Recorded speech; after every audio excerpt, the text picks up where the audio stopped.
Happy Monday, everybody, and thanks for tuning in to Toys, the Universe, and Everything. This week, we're playing Mat Mania Challenge for the Atari 7800. Ooh, yeah. Sorry, I got a little Macho Man cut in my throat. So, will Mat Mania ignite your fighting spirit? Will it style and profile? Woo! Or it'll just be a jobber in the back of your game drawer that needs to take its vitamins and say its prayers? Well, like, subscribe to the channel, hit that notification bell, and let's see if Mat Mania is the cream of the crop. Oh yeah! Sorry, last time, I promise.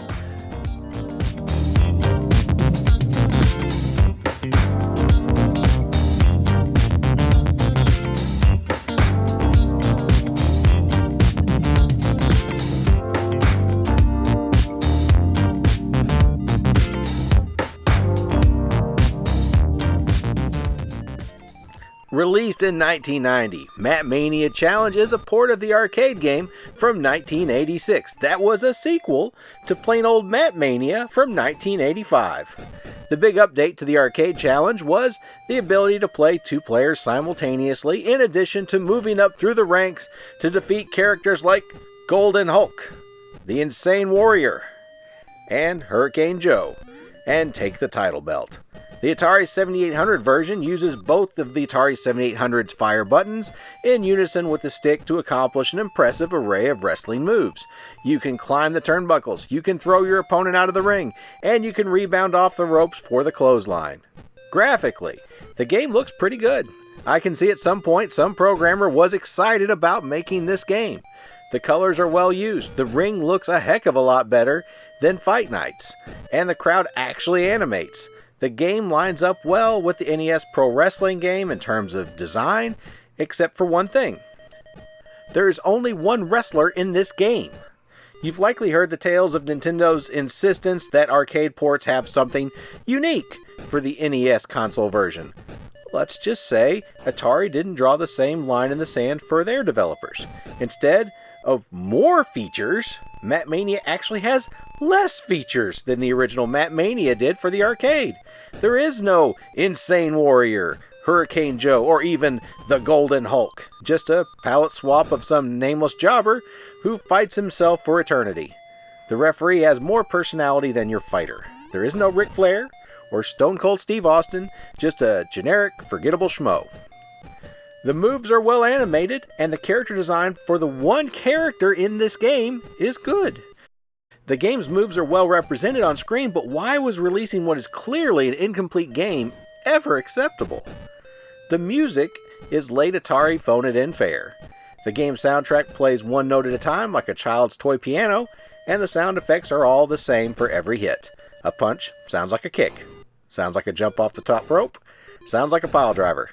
I had hopes that since the 7800 can synthesize voice, which is the one positive reason for the game Jinx to exist, that Mat Mania could at least give us the referee count like the arcade game, but alas, all we get is the visual slow count in that Commodore 64 font at the top of the screen. The game isn't Donkey Kong Jr. offensive to listen to, but it isn't going to change your mind about the Atari's audio capabilities either. Gameplay is surprisingly not bad. You'll need to play two-player to see about half of the moves, since the computer AI will always throw strikes once you're in range, eliminating your ability to successfully pull off a number of moves, and will get up way too fast to ever make climbing the rope a good strategy. You can throw opponents out of the ring, and climbing back in is reasonably easy to pull off. I can tell someone wanted to make this a good game at some point.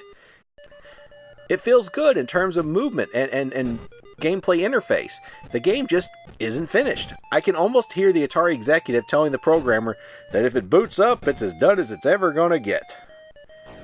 There is no way this game was really finished. There is no progression to a title. There is no graphic for a title. There is no win animation. There isn't even a lazy winner is you text screen saying you win. You just wrestle a palette swap of yourself for eternity. This, a half-decade after the NES Pro Wrestling and LJN's WrestleMania, is the best Atari could do with a pretty good arcade game as the template? Do you need Mat Mania in your collection then? Not really. This is just a demo or a prototype that someone slapped a sticker on. It's not a complete train wreck, that was the Shockmaster or the Gobbledygooker, but it's not a complete game either. You can have some fun with it, but without an ending to work for or any variation in opponents or moves, it barely competes with the NES muscle wrestling game, let alone Pro Wrestling or WrestleMania. If it had just been finished, it could have been one of the best games on the system. In its current state, it'll hold your attention about as long as a Happy Meal toy. So anyway, I hope you enjoyed this video, and no matter what your questions are about toys, the universe, and everything, remember, the answer is always to have fun. And that's the bottom line, because the toy-addicted dad said so. Thank you everybody for watching this video. I really do appreciate you spending time with me. If you want to help me do more, please like and subscribe and share, and let me know in the comments what kind of videos you are interested in. Until next time, everybody.